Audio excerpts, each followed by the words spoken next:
What's up, guys? Welcome back to the channel.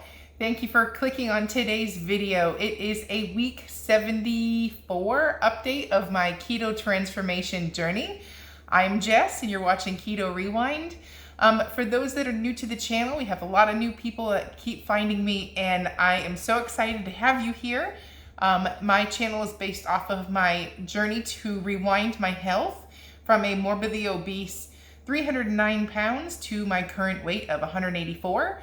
I'm not at my goal weight yet, but if you want to see more videos like this and watch me get to my goal, hit the subscribe button down below and turn on those notifications so you don't miss any videos. And for those of you who have been with me all along this journey, thank you for your support. Thank you for your comments. I am so grateful to have this community behind me. And for those of you that are new here, I also want to mention I'm not a doctor, not a healthcare professional, not an expert. This channel is just based off of my own experience losing weight and changing my life. So with that being said, let's get into today's video.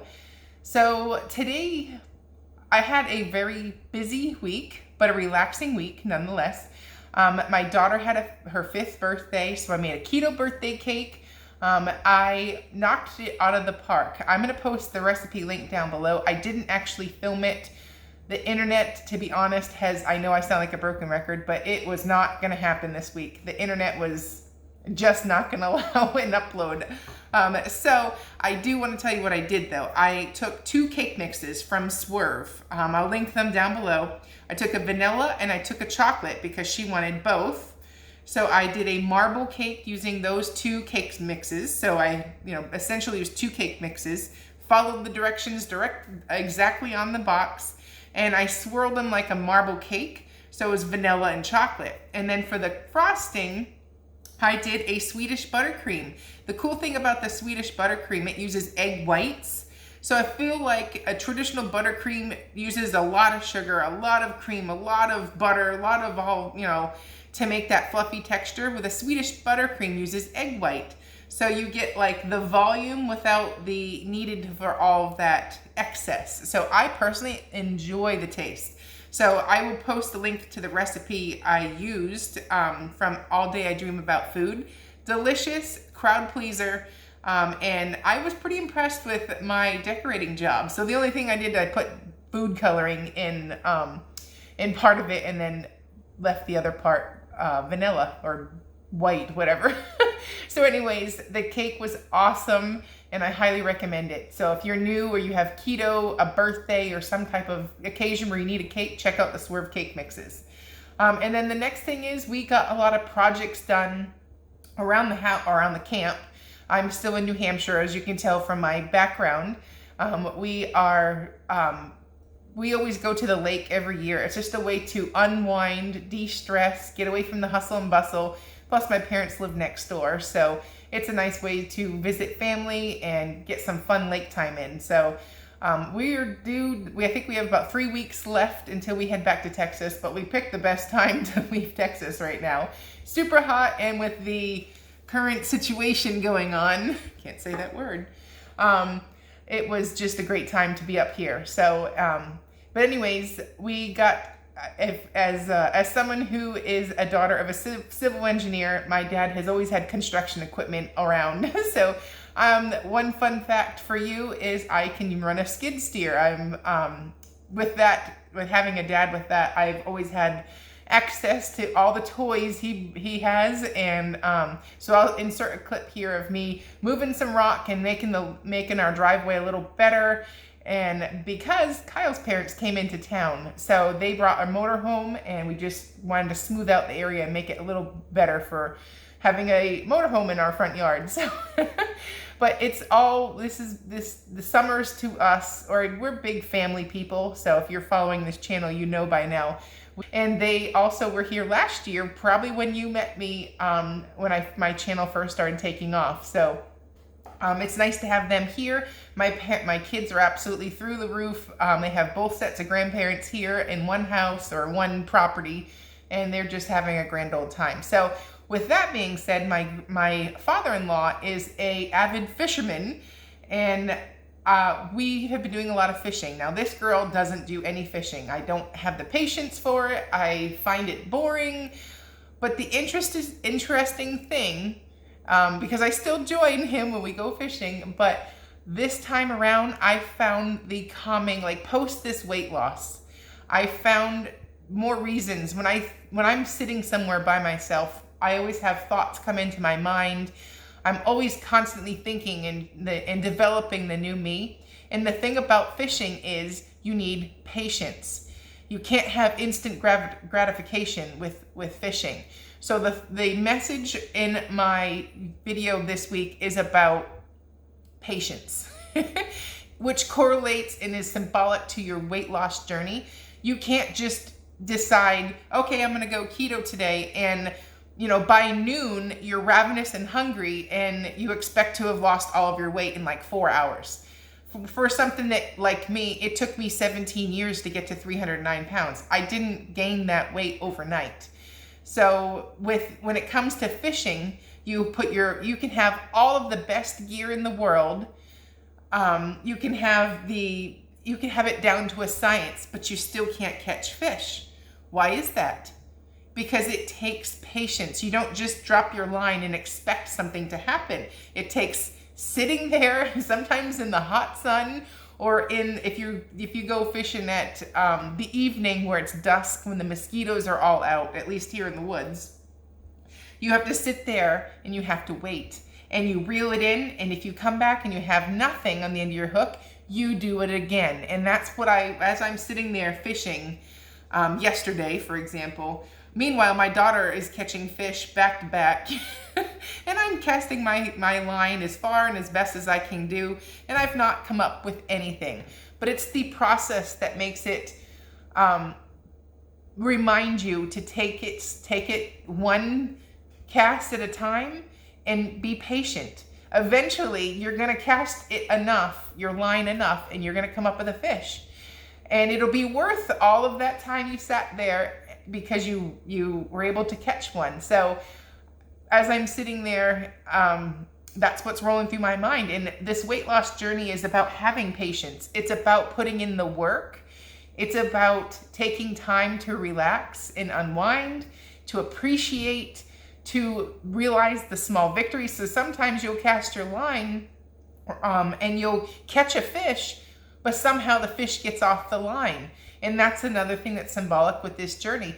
You're gonna sometimes have months, like for me, this is gonna turn into a yearly process to lose this weight. I didn't lose this weight in 6 months. It's been like 15 or 16 months since I started. Some months I cast my line and caught 30 fish. Some months I've had a stall. But what's different is I never gave up, and I gave myself some grace. And I made sure to have patience and trust the process. So this is kind of like really weird to even correlate fishing with a weight loss journey, but it does take patience. You're not going to get instant gratification. However, somebody may come in after you've been sitting in your boat for an hour, casting a line and not coming up with anything. Another boat could come near you, throw the line and catch something this big, but that's how it works. So you can't look at their boat. You got to stay in your boat, and you got to trust the process. So you will catch a fish. And in my case, you will lose your weight and you'll get to your goal. Part of the reason we come to New Hampshire in the first place from Texas is obviously my parents live here, so we want to see our family. The second thing is life just moves slower here, and it makes you appreciate what you have, and it makes you appreciate the beauty of the slower pace of life. And so when you're living, when we live in Texas, it's like go, go, go, go, and do everything, get all the work done, get the house clean, get the kids to school, all the stuff that you have to keep track of. But when you come on summer vacation, it's just that nice step back, and that appreciation is there. And that's sometimes we forget about that. So I went to JCPenney's this weekend, and I have a non-scale victory to share with you. I did JCPenney's and Kohl's. I haven't been shopping in forever. It's very hard. I've been doing a lot of boutique shopping at a Pocket of Joy boutique. The link is down below. but it's nice to also try stuff on in person. So I went to JCPenney's and I did run into a Keto Rewind fan. So it was cool to meet you. I wish I would have gotten comment below if it was you. I forgot to get your name or maybe take a selfie together or something to do a shout out, but I wanted to thank you for coming up and saying hi. If you do see me in public, don't be afraid to say hi. I won't bite. It's pretty cool to meet you. And any other fan, I feel like we have a special community here, and it's nice to connect while in public. So don't be afraid to say hi. But while I was at JCPenney's, I grabbed a new bathing suit, and I also grabbed a couple pairs of jeans. And the cool thing is, grabbed a pair of size 10 jeans, and you know, I hold them up and I'm like, there's no way those are gonna fit. But the jeans I was currently wearing were 12, and they're like sliding off my rear end. So I'm like, oh, we're gonna try the 10s. So lo and behold, the size 10s fit. And I wish I could have like done a pass in the store, you know, like a victory lap that I'm in a size 10, but I probably would have got tackled with the current situation that's going on in the world. I saw a crazy lady running a size 10 jeans. So, but I so wanted to have a victory lap. But I can at least share that with you guys. You know how that feels to fit into a pair of jeans again, and still, like, at some point I'll believe that I am a size 10 in jeans, but it's still like I don't believe it yet, no matter what, you know. So I mean, this is a new tie-dye shirt. Tie-dye is really fun, but I'm wearing large or medium in shirts, and it's just so cool. So I have taken the focus off the scale while I'm on vacation. So for those that are watching that want a number or something like that, but I'm on a 6-week vacation from the scale. I don't really want to hop on the scale. I know what I'm supposed to be doing. I know I've had a couple of days where I've had some freedom. It's about learning to live with the balance and not stressing about certain things while you're on vacation. So I will get back down to business when we get back to Texas. So you have 3 more weeks of no scale or weight update. But as for size, I'm wearing size 10 in jeans, you know, mediums and larges. I just, lots of cool stuff now that I've not been able to do before. So I feel like there's a little bit of a victory to take the power of the scale away. So right now, while I'm on vacation, I'm not stressing about that. So I hope you understand. And also, I'm not done with my journey. I'm just taking, like, my goal right now is not to gain. When I get back to Texas in 3 weeks, we will get back down. If I am at my goal weight by then, that'll be awesome. But right now, my goal is just to maintain and to enjoy vacation, enjoy the family time and that kind of thing. So, but we will have a challenge in the month of August.